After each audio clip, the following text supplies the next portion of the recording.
Good morning students. SST 8th class जिसमें हम हमारा चैप्टर हिस्ट्री का जो according to first semester last है वो आज शुरू कर रहे हैं, जिसका नाम है जब जनता बगावत करती है। 1857 और उसके बाद जनता बगावत करती है। बगावत मीन्स विरोध करना। कई बार जब जुल्म ज़्यादा बढ़ जाते हैं तो वो लोग फिर जो जुल्मी होते हैं, जो उनका शोषण करते हैं, जो उनके ऊपर अत्याचार करते हैं, तो उसके खिलाफ वो आवाज़ उठाते हैं। जो वो आवाज़ उठाने वाला प्रोसीजर होता है ना, वही बगावत है। पिछले जितने भी चैप्टर हमने पढ़े हिस्ट्री के अंदर 8th क्लास में 4th चैप्टर हम रीड करके आए, उनमें हमने ये जाना कि किस तरह से भारत में अंग्रेज़ों का आगमन हुआ। एक व्यापारी के रूप में व्यापारी बनकर आए। धीरे धीरे फिर क्या किया, व्यापार के लिए अपने अधिकारों को, व्यापार के अधिकारों का दायरा बढ़ाया। हमारे राजाओं को बहलाया फुसलाया, उनसे बिना करके व्यापार करने की परमिशन ले ली। और धीरे धीरे उन राजाओं को प्रलोभन देकर, उन राजाओं की चापलूसी कर कर उन्होंने राजस्व इकट्ठे करने का काम भी हासिल कर लिया। और उसी काम को आगे बढ़ाते बढ़ाते राजा की सेना बदल दी गई और अपनी सेना को वहाँ पर रखा गया। फिर धीरे धीरे कुछ नीतियाँ आई, जैसे लैप्स नीति थी, सहायक संधि। इन नीतियों ने उन राजाओं की शक्तियों को कमज़ोर करना शुरू कर दिया। ये तो था राजाओं का। लोगों के बारे में हमने पढ़ा कि शहरों में जिस तरह जो काम धंधे थे, व्यापार था, वो धीरे धीरे ठप होते जा रहा था। हमारे लोगों का दूसरी कंपनियों को नष्ट किया जा रहा था, ईस्ट इंडिया कंपनी अंग्रेज़ों के द्वारा, ब्रिटिशर के द्वारा। और इसके साथ उन्होंने क्या किया, इसके साथ साथ गांव के जो किसान थे उनकी ज़मीनों को भी अपने अंडर में करने के लिए, उनसे ज़्यादा से ज़्यादा टैक्स कमाने के लिए अलग तरह के कानून बनाए, अलग अलग तरह की व्यवस्थाएं लेकर आए। और बहुत सारी ऐसी फसलें लेकर आए जिसकी हमारे किसानों को ज़रूरत नहीं थी, लेकिन इन अंग्रेज़ों को अपनी मार्केट बनाने के लिए विदेशों में उस फसलों की ज़रूरत थी। हमारे किसानों को मजबूर किया गया कि वो फसलें उगाएं, जिससे उन किसानों का बहुत ही ज़्यादा बुरा हाल हो गया। फिर हमने एक चैप्टर लास्ट जो भी 4th पढ़ कर आए हैं वो पढ़ा। उसमें देखा कि अंग्रेज शहर गांव इनमें अपनी धाक जमाने के बाद जंगलों की तरफ मुड़ गए और जंगलों में भी अपना शासन शुरू कर दिया। वहाँ जंगलों के जो नियम थे उनके लिए, उनके आदिवासी लोगों के लिए कुछ नियम कानून बना दिए गए। उन लोगों का भी शोषण किया गया। तो ये सब बातें हमने पढ़ ली। मीन्स हमने सारी बातें पढ़ी कि किस तरह से अंग्रेज़ों ने शोषण किया। आज उसी शोषण के खिलाफ जब आवाज़ उठती है तो वो एक क्रांति बनकर उठती है। क्रांति बनकर सामने आई, उसी को 1857 क्रांति का नाम दिया गया। यही वो चैप्टर है जिसमें वो सारे जितने चैप्टर हम पढ़ कर आए हैं, जितना शोषण का दृश्य हम देख कर आए हैं, वो गुस्से के रूप में इस चैप्टर के अंदर फूटेगा। पहले है नीतियाँ और लोग, कि जो नीतियाँ थी और जो लोग थे वो किस तरह का, उनका तालमेल कैसा था।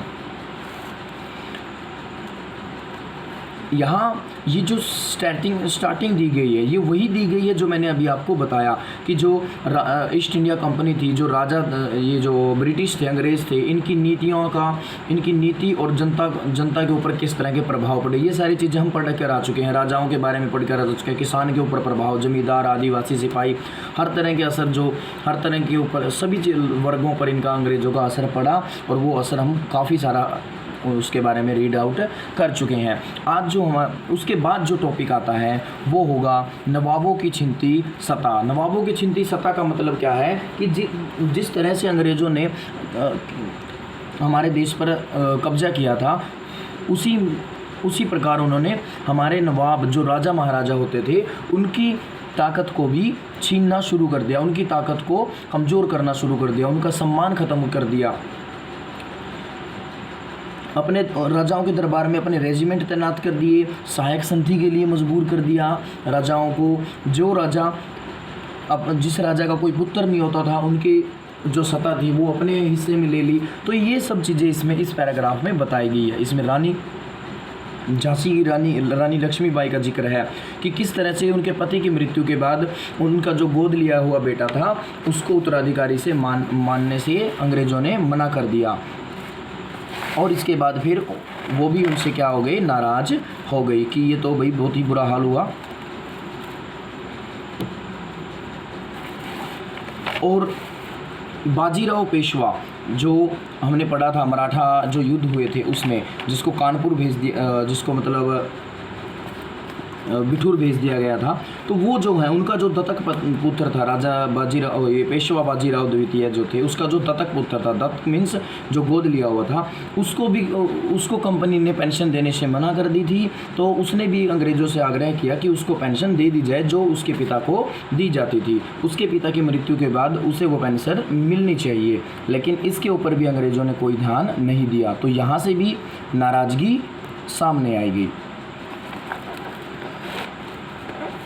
इसके अलावा और अगर अवध की बात की जाए तो अवध के अंदर क्या हुआ, अवध का जो अवध जो था वो सहायक संधि के तहत 1801 में अंग्रेज़ों ने अपने कब्जे में ले ही लिया था, लेकिन 1856 में वहाँ का जो शासन था वो बिल्कुल पूर्ण रूप से अपने हाथ में ले लिया और लोगों को कहा कि तुम्हारा जो यहाँ शासक है ना वो बड़ा अच्छे से व्यवहार नहीं कर रहा, तुम्हारे ऊपर अच्छे से शासन नहीं कर रहा, तो इस शासन को ठीक करना है, यहाँ जो गड़बड़ घोटाले हो रहे हैं उसे हम ठीक करेंगे। इस तरह से अवध का भी राजपाट अंग्रेज़ों के हाथ में चला गया। फिर जो मुग़ल साम्राज्य था वो अपने पतन के कगार पे तो पहुंच ही गया था। आखिरी शासक थे बहादुर शाह जफ़र बादशाह के रूप में। गवर्नर जनरल डलहौजी ने ऐलान कर दिया 1849 में कि अब आगे कोई भी मुग़ल ख़ानदान से बादशाह नहीं बनाया जाएगा, और बहादुर शाह जफ़र की मृत्यु के बाद जो भी यहाँ इनका वंश होगा वो सारा का सारा लाल किले से निकाल दिया जाएगा और दिल्ली में उसको कोई जगह सौंप दी जाएगी, इस तरह से। और ये भी कहा गया कि आगे इसमें कोई बादशाह नहीं बनेगा, अगर कोई यहाँ इनका वंशज होता है तो वो एक राजकुमार के रूप में मान्यता दे सकते हैं, लेकिन उसको राजा या महाराजा या बादशाह वगैरह नहीं बनाया जाएगा। तो ये थे राजाओं से जुड़े हुए किस्से जो राजाओं के अंदर गुस्सा भर रहे थे। दूसरा किस्सा इसमें बताया गया है किसान और सिपाहियों का। अब किसान का भी हमें पता है बहुत ज़्यादा टैक्स लगा के थे, भारी भरकम दो तरफ से खाया जा रहा था, इधर से अंग्रेज़ खाते थे, उधर से किसानों को कौन खाता था, महाजन खाता था, जो साहूकार थे वो खाते थे उनको, तो बेचारे ज़मीन भी उनके हाथों से निकलती जा रही थी। सेकंड इसमें जिक्र किया गया है कंपनी में काम करने वाले सिपाहियों का, उनके अंदर भी असंतोष था, मतलब वो भी खुश नहीं थे। उसकी वजह थी उसका ना तो उनको अच्छा वेतन दिया जाता था, ना अच्छे तरह की सेवा वगैरह दी जाती थी, मतलब जो सेवा शर्त होते हैं, अलग अलग जो ऑफिसर होते हैं उनको कई तरह की सर्विस दी जाती है उनके मतलब सैनिक, उनके जो मतलब डिपार्टमेंट है उसके द्वारा, लेकिन वो इनको नहीं दी जाती थी, सिर्फ अंग्रेजी लोगों को मिलती थी। तो इस तरह से यहाँ से असंतोष था। दूसरा, कुछ इस तरह के नियम कानून बना दिए जाते थे सेना के अंदर जिससे उनके धर्म के ऊपर आपत्ति आती थी, धार्मिक भावनाओं को ठेस पहुँचती थी।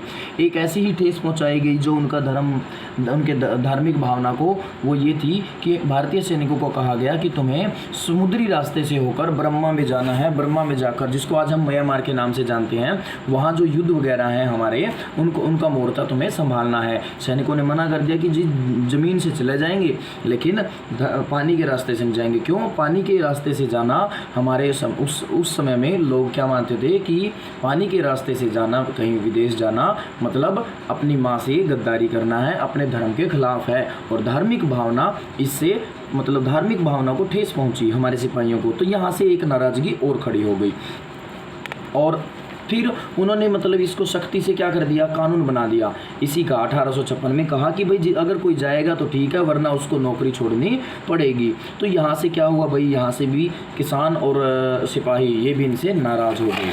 फिर उसके बाद कुछ नीतियाँ थी, कुछ सुधार किए अंग्रेज़ों ने हमारे देश के अंदर। जैसे सती प्रथा थी। सती प्रथा मतलब एक ऐसी प्रथा जिसमें अगर किसी पत्नी का पति एक्सपायर हो जाता है, उसकी मृत्यु हो जाती है, तो उसकी पति की चिता के साथ साथ उसकी पत्नी को भी जिंदा जला दिया जाता था। ये एक ही बड़ी क्रूर घटना होती थी, ये अंग्रेज़ों ने बंद करवा दी। इसके अलावा विधवा विवाह, पहले अगर किसी लेडीज़ का पति एक्सपायर हो जाता था, मान लो सभी जगह सती प्रथा नहीं थी भारत के अंदर, कई कुछ जगहों पर थी, तो कुछ जगहों पर ऐसा माहौल था कि विधवा को दूसरा विवाह करने का हक नहीं था, तो उन्होंने वो भी लागू कर दिया। वैसे देखा जाए तो ये दो कानून बहुत अच्छे रहे अंग्रेज़ों के द्वारा जो किए गए। विधवा की, जैसे अब पहले तो आपको पता ही है कि छोटे छोटे बच्चों की शादी कर देते थे, 9-9 साल की लड़कियों की शादी हो जाती थी। अब मान लो वो 9 साल की लड़की है और उसके पति की उसकी शादी कर रखी है और उसके पति की मृत्यु हो जाती है, अभी वो 10-11 साल की हुई है, तो देखो उसको पूरा जीवन एक विधवा के रूप में व्यतीत करना पड़ता था। इसीलिए इसमें सुधार किया गया, लेकिन ये सुधार अंग्रेज़ों के द्वारा ही नहीं किया गया, इसके लिए हमारे कई समाज सुधारकों ने आवाज़ उठाई, जैसे राजा राम मोहन राय हैं और कई तरह के समाज सुधारक हैं। ये दयानंद सरस्वती हैं, तो और ऐसे ऐसे लोगों ने। इसके अलावा फिर बात की जाए, अंग्रेज़ों ने अंग्रेज़ी शिक्षा का प्रचार करना शुरू किया। हमारे यहाँ शिक्षा के रूप में अंग्रेज़ी को जमकर प्रोत्साहन दिया गया। उसके साथ साथ अपने ईसाई धर्म का भी प्रचार कर रहे थे। अपनी मिशनरी जो थे, मिशनरियों को यहाँ पर ज़मीनें जुटाने में लगा दिया कि तुम ज़मीनें जुटाओ, चर्च वगैरह बनाओ और इन लोगों को अपने अपने धर्म में आकर्षित, अपने धर्म की तरफ, ईसाई धर्म की तरफ आकर्षित करो। उनको भड़काओ कि तुम्हारा धर्म अच्छा नहीं है, तुम्हारे धर्मों में ये सारी बुराइयां हैं, ये कमियां हैं। तो इस इन सब चीज़ों से भी लोग नाराज़ हो गए, इन सुधारों से, कि ये तो हमारे धर्म को भ्रष्ट करने आए हैं, हमारे धर्म को नीचा दिखाने की कोशिश की जा रही है। तो यहाँ इन सब चीज़ों का गुस्सा लोगों के अंदर बढ़ने लग रहा था। आगे हम पढ़ते हैं जनता की नज़र से। अब यहाँ जनता की नज़र से कुछ बताया गया है। उस ज़माने में लोग शासन के बारे में क्या सोच रहे थे, इसका जायज़ा लेने के लिए आप स्रोत 1 और 2 पढ़ें। देखो स्रोत 2 जो है वो आप खुद पढ़ेंगे, मैं आपको सिर्फ यहाँ पर स्रोत 1 रीड आउट करके दिखा दूंगा।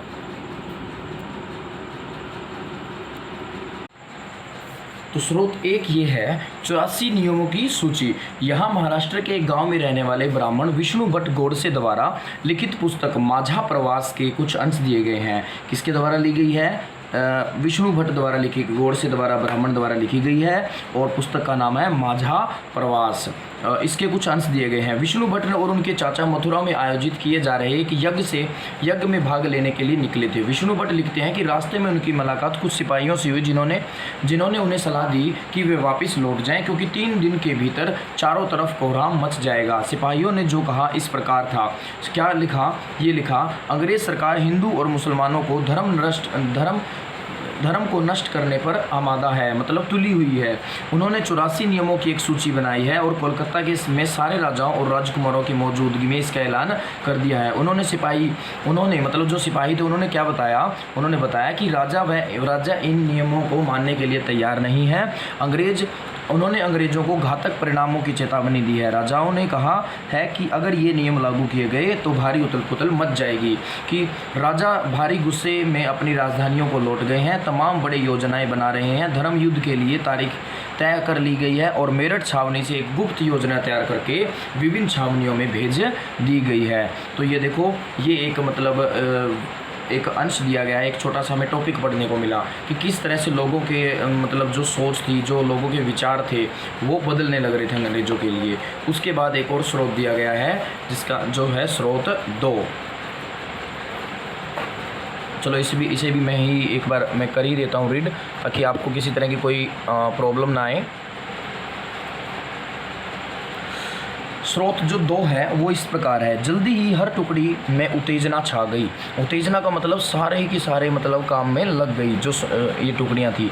उस दौर की एक और झलक सूबेदार सीताराम पांडे के संस्मरणों में मिलती है। सीताराम पांडे को 1812 में बंगाल नेटिव आर्मी के सिपाही के तौर पर भर्ती किया गया। उन्होंने 48 साल तक नौकरी की और 1860 में वे सेवानिवृत्त हो गए, मतलब रिटायरमेंट ले ली, उन्होंने रिटायर हो गए। उन्होंने बगावत को दबाने में अंग्रेजों की मदद की। हालांकि उनका बेटा भी विद्रोहियों के साथ था और अंग्रेजों ने उसे सीताराम की आंखों के सामने ही मार डाला। अपने सेवानिवृत्ति के बाद उनके कमान अफसर नॉर्गेट ने उन्हें अपने संस्मरण लिखने के लिए प्रेरित किया। मतलब जो उनका अफसर था ना, उसने कहा कि तुम्हारे जो भी संस्मरण, जो भी तुम्हारी यादें हैं, जो तुमने देखा है, महसूस किया है आज तक अपनी ज़िंदगी का, वो लिखा करो। तो उसको प्रेरित कर दिया। सीताराम ने 1861 में अवधी भाषा में अपने संस्मरण लिखे, जिनका नॉर्गेट ने अंग्रेजी में अनुवाद किया और फ्रॉम सिपोए टू सूबेदार, सिपाही से सूबेदार तक के नाम से प्रकाशित कराया। उसका कुछ एक अंश यहाँ पर दिया गया है। मेरा संस्मरण जो है सीताराम का, उसमें क्या कहता है? वो कहता है, मेरा मानना है कि अवध पर हुए कब्जे से सिपाहियों के भीतर गहरा अविश्वास भर गया था। वे सरकार के खिलाफ साजिशें रचने लगे। अवध के नवाब और दिल्ली बादशाह के नुमाइंदों को सेना की नब्ज जानने के लिए पूरे भारत में भेज दिया गया। कहते हैं कि अवध के नवाब और दिल्ली बादशाह के नुमाइंदों को, जो उनके नुमाइंदे थे, जो उनके नीचे काम करने वाले थे, उनको सेना की नब्ज, सेना के बारे में जानकारी हासिल करने के लिए पूरे भारत में भेजा गया। उन्होंने सिपाहियों की भावनाओं को और हवा दी। उन्होंने सिपाहियों को बताया कि विदेशियों ने बादशाह के साथ कितना बड़ा धोखा किया है। उन्होंने 1000 झूठ गढ़ डाले और सिपाहियों को अपने मालिकों मालिकों अंग्रेज़ों के खिलाफ बगावत करने के लिए उकसाया ताकि दिल्ली में बादशाहों को दोबारा गद्दी पर बिठाया जा सके। उनकी दलील थी कि अगर सिपाही मिलकर काम करें तो इन सुझावों पर अमल करें तो सेना ऐसा कर सकती है। कैसा कर सकती है? मतलब अंग्रेज़ों का तख्ता पलट कर सकती है अगर सेना के लोग जुट जाएं। संयोग से उसी समय सरकार ने हर एक रेजिमेंट के कुछ लोगों को नई राइफल के इस्तेमाल का तरीका बताने के लिए अलग अलग छावनियों में भेजा कि जो राइफ़ल आई है, जो बंदूक आई है, उसका किस तरह से तुम्हें इस्तेमाल करना है।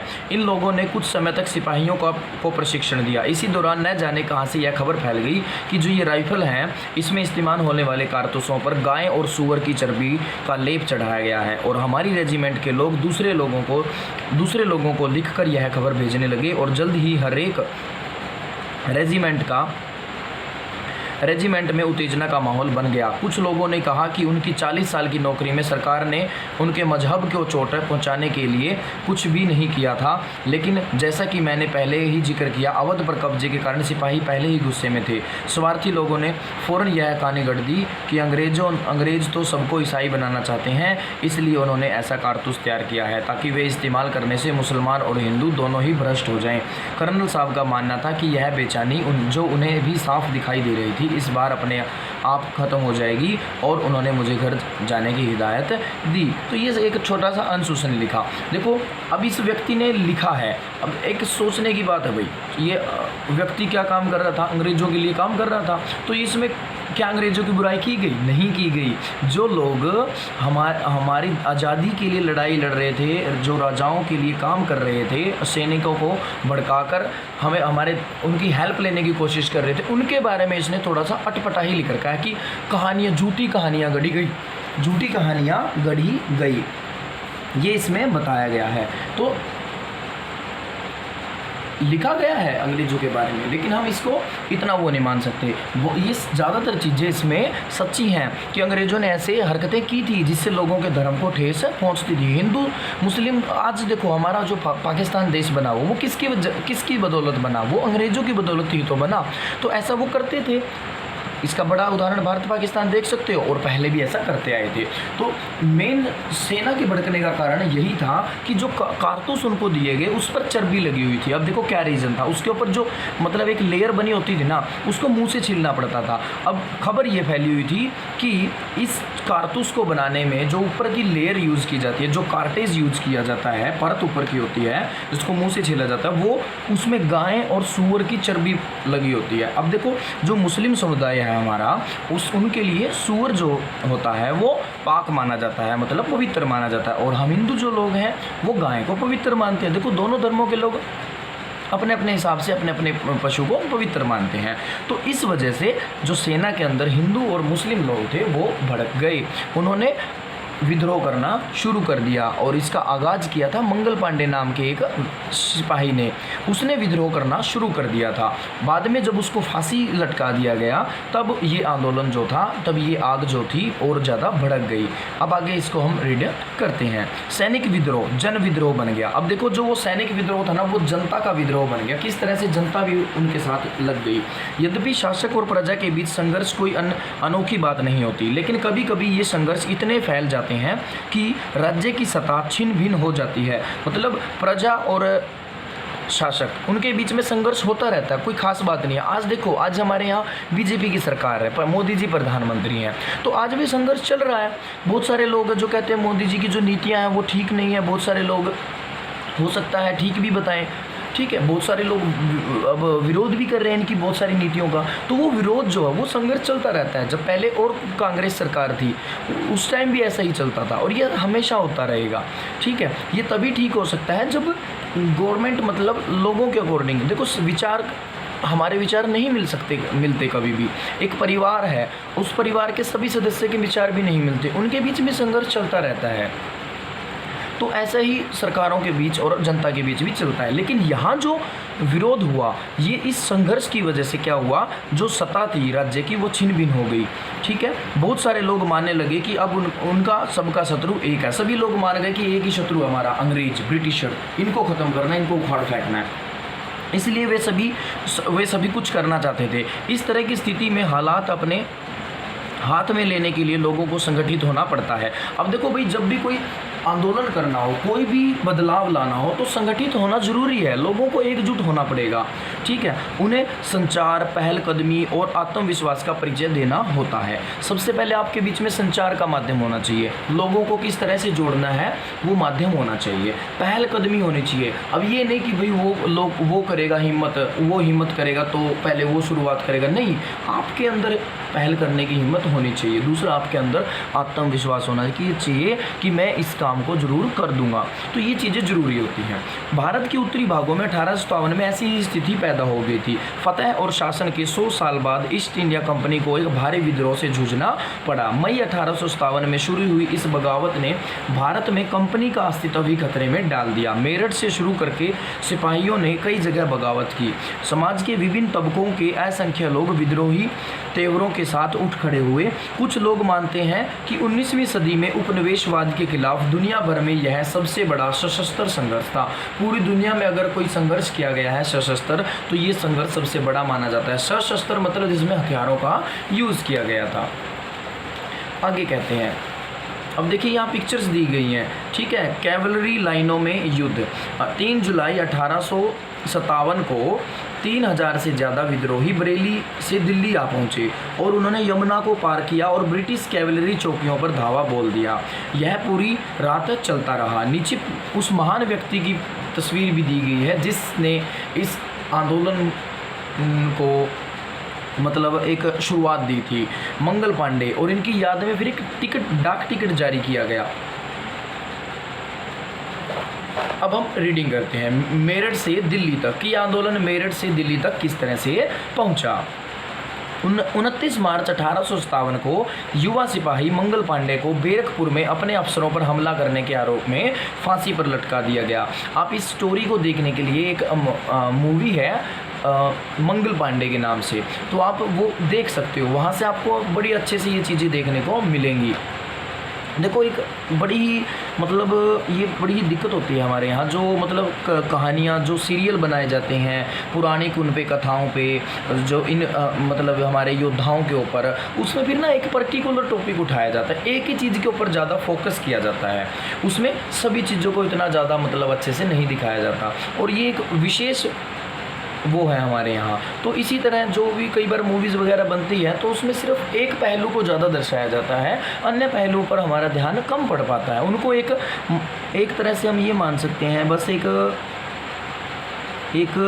अतिथि के रूप में दिखाया जा रहा है। तो ये थोड़ी सी समस्या हो जाती है, वहाँ से फिर हम उन चीज़ों को नहीं समझ पाते इतना ज़्यादा।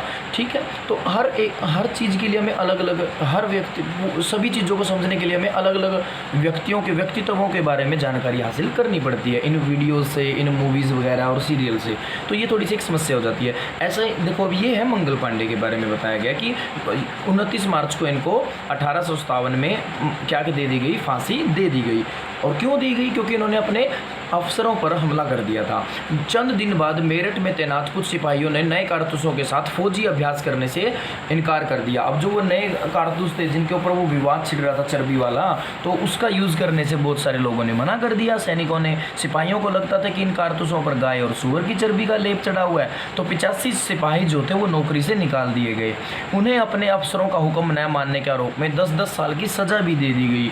यह 9 मई 1857 की बात है। 1857 9 मई को ये घटना घटी। मेरठ में तैनात दूसरे सिपाहियों की प्रतिक्रिया बहुत ज़बरदस्त रही। 10 मई को मतलब उससे अगले ही दिन मेरठ की जेल पर धावा बोलकर वहां बंद सिपाहियों को आज़ाद करवाया गया। उन्होंने अंग्रेज अफसरों पर हमला करके उन्हें मार गिराया। उन्होंने बंदूक, हथियार कब्जे में ले लिए और अंग्रेज़ों की इमारत व संपत्तियों को आग के हवाले कर दिया, मतलब आग लगा दी उनकी जो चीज़ें थी। उन्होंने फिरंगियों के खिलाफ, फिरंगी किसको कहा गया है? विदेशी को कहा गया है। इस शब्द में अपमान का भाव आता है। जब भी आप फिरंगी शब्द यूज करोगे ना किसी विदेशी के लिए, तो आप उसकी रिस्पेक्ट के लिए नहीं, वो आप फिरंगी किस लिए कह रहे हो? अपमान में, उसका अपमान करने के लिए कह रहे हो।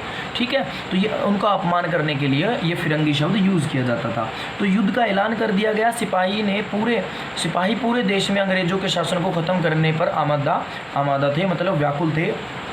लेकिन सवाल यह था कि अंग्रेज़ों के जाने के बाद देश का शासन कौन चलाएगा। अब ये भी तो ज़रूरी बात है भाई, अब अंग्रेज़ तो हम खदेड़ देंगे, लेकिन यहाँ सिस्टम कौन संभालेगा। सिपाहियों ने इसका भी जवाब ढूंढ लिया। वे कहाँ पहुँचे, वे मुग़ल सम्राट बहादुर शाह जफ़र को देश का शासन सौंपना चाहते थे। उन्होंने उसे राज़ी कर लिया। बूढ़ा था बेचारा, लेकिन उसने भी देखा भाई चलो कोई बात नहीं, बूढ़ा आदमी हूँ, कोई बात नहीं, लेकिन लड़ते लड़ते तो मरूंगा, कम से कम ये तो मिलेगा कि हाँ भाई आखिरी में लड़ा तो इसने भी हाँ कर दी। मेरठ के कुछ सिपाहियों की एक टोली 10 मई को रात को घोड़ों पर सवार होकर मुँह अंधेरे मतलब सुबह सुबह के जो अंधेरा होता है ना सुबह सुबह, उस समय दिल्ली पहुंच गई। जैसे ही उनके आने की खबर फैली, दिल्ली में तैनात टुकड़ियों ने भी बगावत कर दी। जो दिल्ली में तैनात थे ना सिपाही, अंग्रेज़ों के लिए काम करते थे, उन्होंने भी बगावत कर दी अंग्रेज़ों के खिलाफ। यहाँ पर भी अंग्रेज़ी अफसर मारे गए। देसी सिपाहियों ने हथियार व गोला बारूद कब्जे में ले लिया और इमारतों को आग लगा दी। विजयी सिपाही लाल किले की दीवारों के आसपास जमा हो गए। वे बादशाह से मिलना चाहते थे। बादशाह अंग्रेज़ों की भारी ताकत से दो हाथ करने को तैयार नहीं थे, लेकिन सिपाही भी अड़े रहे। अब देखो मैंने कहा था ना कि वो एक बार तो माना नहीं, लेकिन बड़ी मुश्किल से उसको फिर मनाया गया। आखिर वे जबरन महल में घुस गए और उन्होंने बहादुर शाह जफ़र को अपना नेता घोषित कर दिया। कहा कि तुम ही हमारे अब नेता हो। देखो भाई लीडरशिप बहुत ज़रूरी है। कोई भी अगर ग्रुप काम करना चाहता है ना, तो उसमें एक लीडर होना बहुत ज़रूरी है। लीडर अगर है ना, और एक अच्छा लीडर हो, तो वो उस एक हारी हुई बाजी को भी जीत में पलट सकता है। बूढ़े बादशाह को सिपाहियों की यह मांग माननी पड़ी। उन्होंने देश भर के मुखियाओं और शासकों को चिट्ठी लिखकर अंग्रेज से लड़ने के लिए भारतीय राज्यों का एक संघ बनाने का आह्वान किया। मतलब राजाओं को कहा कि तुम सारे एकजुट हो जाओ, एक संगठन बना लो, एक संघ बना लो। बहादुर शाह के इस एकमात्र कदम के गहरे परिणाम सामने आए। सिर्फ एक कदम था ये, लेकिन इसके परिणाम बहुत हुए। अंग्रेजों से पहले देश के एक बहुत बड़े हिस्से पर मुगल साम्राज्य का ही शासन था। ज़्यादातर छोटे शासक और रजवाड़े मुगल बादशाह के नाम पर ही अपने इलाकों पर शासन चलाते थे। जो छोटे छोटे राजा होते थे या रजवाड़े होते थे, रियासतें होती थी, वो मुगल बादशाह के नाम पर अपना शासन चलाया करते थे। ब्रिटिश शासन के विस्तार से भयभीत ऐसे बहुत सारे शासकों को लगता था कि अगर मुगल बादशाह दोबारा शासन स्थापित कर लें तो वे मुगल आधिपत्य में दोबारा अपने इलाके का शासन बेफिक्र होकर चलाने लगेंगे। मतलब उन लोगों को ये लगा, जो छोटे छोटे रजवाड़े थे, कि अगर फिर से मुगल शासन आ गया ना, तो वो फिर से अपना राजपाट जैसा पहले चलता था, बिना डरे बिना रोक टोक, वो अब फिर चला सकते हैं। अंग्रेज़ों को इन घटनाओं की उम्मीद नहीं थी। उन्हें लगता था कि कारतूसों के मुद्दे पर पैदा हुई उथल पुथल कुछ समय में शांत हो जाएगी। वो ये सोच रहे थे कि थोड़े दिनों का माहौल है, शांत कर लेंगे, ठंडा हो जाएगा। लेकिन जब बहादुर शाह जफर ने बगावत को अपना समर्थन दे दिया, तो स्थिति रातों रात बदल गई। अक्सर ऐसा ही होता है, जब लोगों को कोई रास्ता दिखाई देने लगता है तो उनका उत्साह और साहस बढ़ जाता है। इससे उन्हें आगे बढ़ने की हिम्मत, उम्मीद और आत्मविश्वास मिलता है। कुछ पिक्चर्स और दी गई हैं। नाना साहब की पिक्चर दी गई है, बहादुर शाह जफ़र की पिक्चर दी गई है, एक पिक्चर और नीचे दी गई है। जैसे ये विद्रोह जो फैल रहा था, उसमें छावनियों में अंग्रेजी अफसरों को मारा जाने लगा था। आगे बगावत फैलने लगी। इसमें जिक्र किया गया कि किस तरह से ये बगावत आगे आगे फैली।